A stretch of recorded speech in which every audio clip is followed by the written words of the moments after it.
नमस्कार दोस्तों, आज का हमारा टॉपिक है काउंटिंग ऑफ ब्लड सेल्स। सबसे पहले अपन पढ़ेंगे WBC count. This is determined of number of white blood cells पर माइक्रोलीटर ऑफ ब्लड। पर माइक्रोलीटर में कितने वाइट ब्लड सेल है वो डिटर्मिनेशन है WBC काउंट। अब इसके दो मेथड होते हैं। सबसे पहले अपन पढ़ेंगे विजुअल हिमेटोसाइटोमीटर मेथड। तो देखिए इस मेथड का प्रिंसिपल क्या है।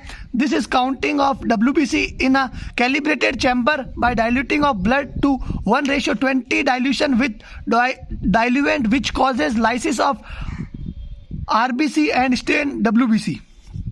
तो देखिए विजुअल हिमेटोसाइटोमीटर का प्रिंसिपल है कि हम इसमें WBC की काउंटिंग देखते हैं, और वो भी किससे, कैलिब्रेटेड चैम्बर जिसमें हम ब्लड को डाइल्यूट करते हैं 1:20 के, और उसमें RBC लाइसिस होता है और हम स्टेन करते हैं WBC को। तो देखिए अब डाइल्यूटिंग फ्लूइड कौन सा होता है, तो टर्किश फ्लूइड काम आता है जो कि विजुअल हिमेटोसाइटोमीटर में काम आता है। और टर्किश फ्लूइड पे काफ़ी बार क्वेश्चन भी आ जाता है। तो टर्किश फ्लूइड किससे बनता है, तो glacial acetic acid 1% aqueous gentian violet जो कि 2 ml होता है, और ग्लेशियल एसिटिक एसिड 3 ml होता है, और डिस्टिल वाटर उसमें 195 ml होता है। तो इन सब के मिक्सचर से अपन का टर्किश फ्लूइड बनता है। और अब प्रोसीजर क्या है, तो सक एंटीकोगुलेंट ब्लड और blood from finger tip up to mark 0.5 in WBC pipette. WBC pipette होती है, उसके अंदर अपन को एंटीकोगुलेंट को मतलब है ना, एंटीकोगुलेंट ब्लड को या तो शक करना है, मतलब चूसना है, या फिर ना फिंगरप्रिंट से अपन को 0.5 ml के मार्क तक मतलब भर देना है। फिर wipe tip and outside of the pipette, फिर टिप और आउटसाइड जो है मतलब उसको है ना क्लियर करना है। फिर ड्रॉ डाइल्यूटिंग फ्लूइड, फिर अपन को डाइल्यूटिंग फ्लूइड डालना है 11 मार्क तक, वो भी WBC पाइपेट में। और फिर हम और वो क्यों डालेंगे, ताकि हमें डाइल्यूशन मिल जाए 1:20 का। फिर उनको मिक्स करना है मतलब है ना, और फिर हमें पाइपेट को मिक्स करना है 2 से 3 मिनट के लिए। फिर उसको चार्ज करना है न्यूबार चैम्बर में। न्यूबार चैम्बर होता है जिसको हिमेटोसाइटोमीटर भी बोलते हैं।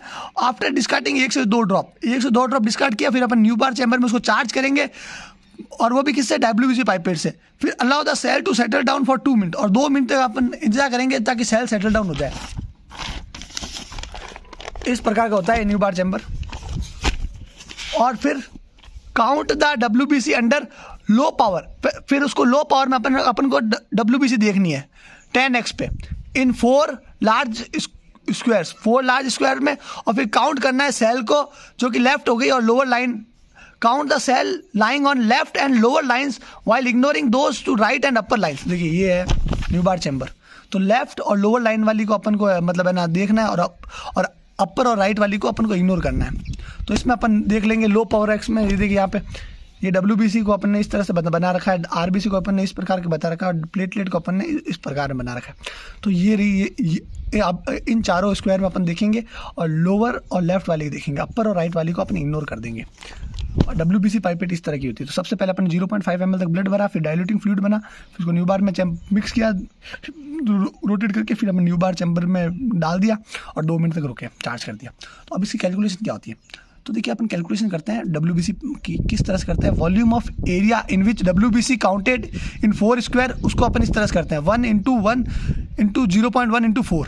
तो देखिए 4 स्क्वायर है, और उसमें ये अलग अलग प्रकार के, तो इससे हमें ये मिल जाएगी। और है ना number of RBC in 0.4 mm square वो n है, तो और number of RBC in 1 mm square वो है n/0.4 हो जाएगी। और है ना डाइल्यूटिंग फैक्टर अपना 20 है, तो इसको अपन इससे इंटू करेंगे तो n × 50 आएगा। तो देखिए n × 50 है, नंबर ऑफ RBC × 50 करेंगे ना, और वो भी 1 mm में, तो उससे हमें मिल जाएगा कि ना नंबर ऑफ WBC कितनी है 4 स्क्वायर्स में। ठीक है, ये है total number of RBC in 4 square. अब हमें प्रिकॉशंस क्या क्या रखना है, the work bench must be free of vibration and chamber should not be expose to heat.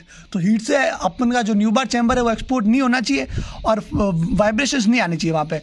और cover glass should be special thickness and should have perfectly flat surface. और cover glass पे ना मतलब special thickness होनी चाहिए और perfectly flat surface होना चाहिए। The chamber area should be completely filled living no air bubble और debris in the chamber area. और कोई एयर बबल वगैरह नहीं बनने चाहिए वहाँ पे, और कोई मतलब है ना मरे हुए पार्टिकल वगैरह नहीं होने चाहिए। और the fluid should not overflow to the most of surrounding the ruled area on the chamber. तो है ना अपन को फ्लूइड को ज़्यादा भी नहीं बढ़ना ताकि फिर वो सराउंडिंग एरिया में फैल जाए। तो ये 4 प्रिकॉशन रखनी है। कवर स्लिप सही होनी चाहिए, और वहाँ पे वाइब्रेशन हीट नहीं होनी चाहिए, और फिर वहाँ पे है ना मतलब है ना एयर बबल नहीं होने चाहिए, और फिर ओवरफ्लो नहीं होना चाहिए फ्लूइड। इस प्रकार का होता है न्यू बार चैम्बर, जो कि हमें इस प्रकार का दिखता है। तो अब मैंने आपको बता ही दिया न्यू बार चैम्बर में किस तरह से क्या चीज़ें करते हैं, और ये इस तरह का होता है न्यू बार चैम्बर, जो कि प्रैक्टिकल में दिखाया जाता है। और दूसरा मेथड होता है अपना WBC काउंट करने का, वो होता है electronic method. Electronic counter is based on the principle of aperture impedance method और लाइट स्कैटरिंग टेक्नोलॉजी, और बोथ। तो देखिए ये या फिर अपर्चर इम्पीडेंस मेथड या फिर लाइट स्कैटरिंग टेक्नोलॉजी, या फिर इन दोनों के मिक्स से ये ना इलेक्ट्रॉनिक मेथड होता है। In this method particles passing through a chamber, इसमें हम पार्टिकल को चैम्बर के थ्रू पास करते हैं in a single file, scatter the light and convert by detector into pulses appropriate to the size of the cells which then counted electrically.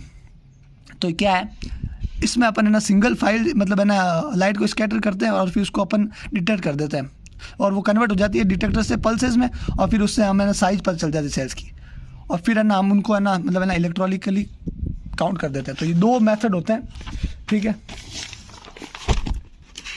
और a lyse is use to lyse RBC so as to count WBC। तो ये electronic method है, इसमें है ना हम RBC भी count कर सकते हैं। एडवांटेज क्या है इलेक्ट्रॉनिक मेथड के, इजी एंड रैपिड मेथड है, टाइम सेविंग मेथड है, और very large number of cells are counted rapidly. बहुत ज़्यादा नंबर होंगे सेल्स के तो वो हम तेज़ी से काउंट कर लेंगे। और there is high level of precision, और है ना प्रिसीजन का लेवल बहुत हाई होता है। डिसएडवांटेज क्या है, कॉस्टली इक्विपमेंट आता है, कैलिब्रेशन एरर हो सकता है, nucleated RBC are counted as nucleoside, जो है ना न्यूक्लिएटेड मतलब है ना RBC होंगे उसको है ना ये ल्यूकोसाइड की तरह काउंट कर सकता है, और प्लेटलेट क्लम्ब है वो काउंट हो सकता है ल्यूकोसाइड की तरह।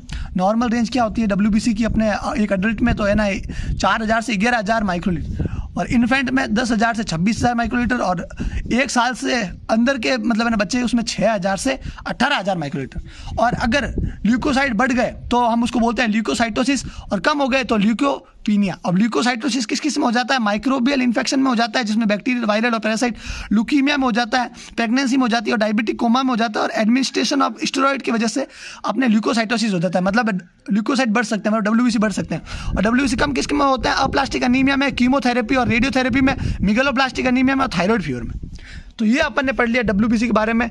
इसमें अपन ने 2 चीज़ देखी, पहला तो अपन ने मतलब है ना दूसरा तो अपन देखा था इलेक्ट्रॉनिक मेथड, और पहला देखा था अपन ने विजुअल हेमेटोसाइटोमीटर, और हेमेटोसाइटोमीटर को ही अपन न्यू बार चैम्बर से अपन ने काउंट किया था। तो ये हो गया अपना काउंटिंग ऑफ WBC। अब अपन अगले वीडियो में जानेंगे RBC काउंटिंग।